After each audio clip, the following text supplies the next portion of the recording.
মা, আপনি কি কোথাও বেরোচ্ছেন? হ্যাঁ, আমি একটু বেরোচ্ছি। কিন্তু আপনার শরীরটা তো ভালো নেই।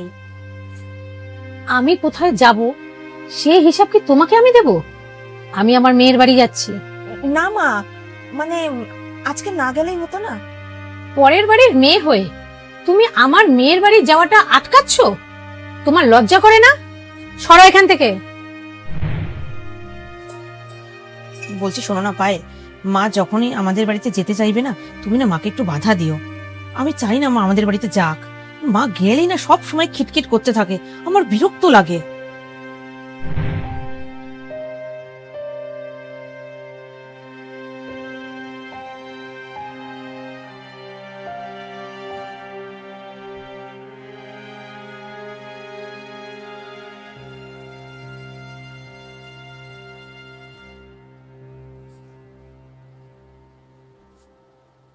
হ্যালো দিদি, হ্যাঁ পায়েল বলো। বলছিলাম মা কিন্তু তোমার বাড়িতে যাওয়ার জন্য বেরোলো। উফ, আবার? আমি এখনই ফোন করে বলে দিচ্ছি যে আমরা বাড়িতে নেই। আচ্ছা তুমি কেন আটকালে না? আমি অনেকবার বলেছি কিন্তু শোনেনি। কখন বেরিয়েছে? বেশিক্ষণ হয়নি, জাস্ট বেরিয়েছে। ঠিক আছে, তুমি রাখো, মাকে ফোন করে দেখছি আমি।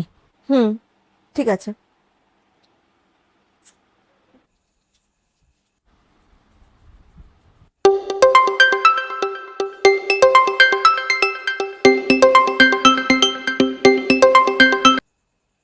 হ্যালো, বল মা। হ্যালো মা, কি করছো তুমি? এই তো আমি তোদের বাড়িতেই আসছি। হ্যাঁ, তুমি এখানে আসছো?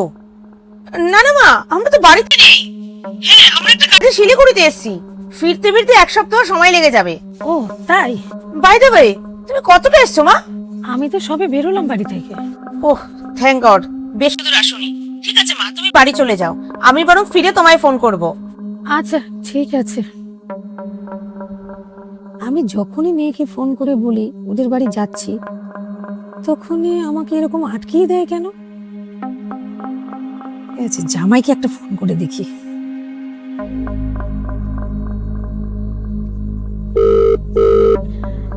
হ্যালো জামাই, হ্যাঁ মা বলুন। কেমন আছো? হ্যাঁ আমি তো ভালো আছি, আপনি ভালো আছেন? তোমরা কি শিলিগুড়িতে আছো? না তো মা, আমরা তো এখানেই আছি, আমি তো অফিস থেকে ফিরছি। ও আচ্ছা আচ্ছা। কেন, কোনো দরকার ছিল? না না না, সেরকম কিছু না। ঠিক আছে, রাখছি। হ্যাঁ আচ্ছা আচ্ছা, ঠিক আছে ঠিক আছে।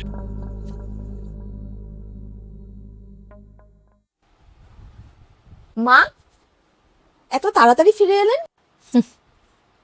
নিয়ে আমাকে যেতে বারণ করলো, তা আবার মিথ্যে কথা বলে। আর আমি তাকে নিজের ভেবে তোমাকে কত কথা না শোনালাম। এখন আমি বুঝতে পারছি তুমি কেন আমাকে আটকাচ্ছিলে। এই অপমানের হাত থেকে বাঁচাতে চেয়েছিলে, তাই না? মা ছাড়ুন, বাদ দিন, যা হয়েছে ছেড়ে দিন।